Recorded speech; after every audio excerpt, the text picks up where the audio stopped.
Semester 4 के विद्यार्थी जितने भी जिनका भी मेजर हिंदी है, ठीक है, उसका हम लोग सेमेस्टर 4 का, ठीक है, सेमेस्टर 4 का मेजर 6 और मेजर 7 ऑलरेडी जो है उसका VBI क्वेश्चन यानी कि मोस्ट इम्पॉर्टेंट क्वेश्चन बता दिया गया है। तो आप पहले देख लीजिए। इस वीडियो के माध्यम से हम लोग मेजर 8 का देखेंगे, ठीक है, मेजर 8 हिंदी ऑनर्स वाले जिनका भी सेशन 22 से 26 है, वो आप जरूर देखिएगा। आपके लिए ये वीडियो बहुत ज़्यादा फायदेमंद है। इस वीडियो में हम लोग जितने भी क्वेश्चन देखेंगे आपके सिलेबस से है, ठीक है। चलिए एक एक करके हम क्वेश्चन देखते हैं, ठीक है। ये हो गया हम लोग का पहला क्वेश्चन दोस्तों, ठीक है। बोल रहा है कि राष्ट्र और राष्ट्रीय चेतना की अवधारणा एवं स्वरूप पर प्रकाश डालिए। ये हो गया मोस्ट इम्पॉर्टेंट क्वेश्चन दोस्तों। जितने हैं वो इम्पॉर्टेंट ही है, ठीक है। आप ये मत समझिएगा ये करना है ये नहीं करना, आपको ज़्यादा क्वेश्चन नहीं दिया गया है।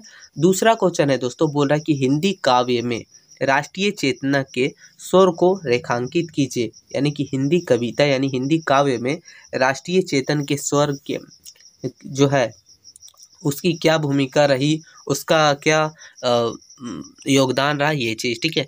तीसरा क्वेश्चन हो जाता है दोस्तों कि भारत के संदर्भ में राष्ट्र की अवधारणा पर प्रकाश डालिए।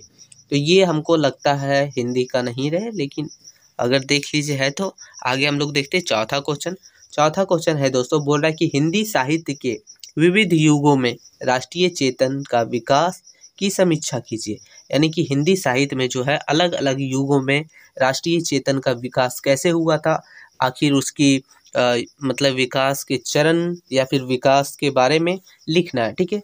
पांचवा क्वेश्चन हो जाता है दोस्तों कि भारतीय रंगमंच की अवधारणा पर विस्तार पूर्वक प्रकाश डालिए। यानी कि भारतीय रंगमंच की डिटेल लिखना है आपको, ठीक है।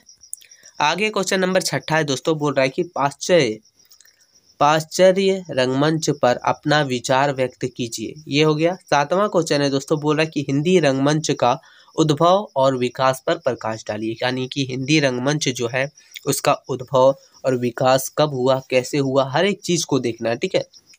ये हो गया दोस्तों। अब हम लोग देखते हैं क्वेश्चन नंबर 8वां। तो क्वेश्चन नंबर 8वां बोल रहा है कि आधुनिक रंगमंच पर राष्ट्रीय चेतन का प्रभाव की विवेचना कीजिए। यानी कि आधुनिक रंगमंच पर जो है राष्ट्रीय चेतन का क्या प्रभाव पड़ा था, उसके प्रभाव से क्या हुआ था, ये चीज़ आपको क्वेश्चन नंबर 8वां में लिखना है। क्वेश्चन नंबर 9वां हो जाता है कि भारतेंदु हरिश्चंद्र की नाट्य कला की विशेषताओं पर प्रकाश डालिए। दोस्तों ये क्वेश्चन जो है ज़्यादा इंपॉर्टेंट है। और 10वां तो इससे भी ज़्यादा बोल रहा है कि प्रसादोत्तर हिंदी रंगमंच पर टिप्पणी लिखिए, ठीक है। यानी कि एक था प्रसाद नाम का, ठीक है, उसके द्वारा जो हिंदी रंगमंच पर जो बोला गया है, यानी कि प्रसाद हिंदी रंगमंच के बारे में उसके ऊपर टिप्पणी लिखना। क्वेश्चन 11वां हो जाता है कि आधुनिक हिंदी नाटक और रंगमंच की परंपरा पर प्रकाश डालिए। यानी कि पहले अभी का जो है आधुनिक युग का हिंदी नाटक और उसके रंगमंच की जो परंपरा चलती आ रही है या फिर परंपरा है उसके ऊपर प्रकाश डालिए। आगे हम लोग का क्वेश्चन 12वां हो जाता है दोस्तों, बोल रहा है कि समकालीन हिंदी नाटक और रंगमंच की प्रवृत्तियों का उल्लेख कीजिए।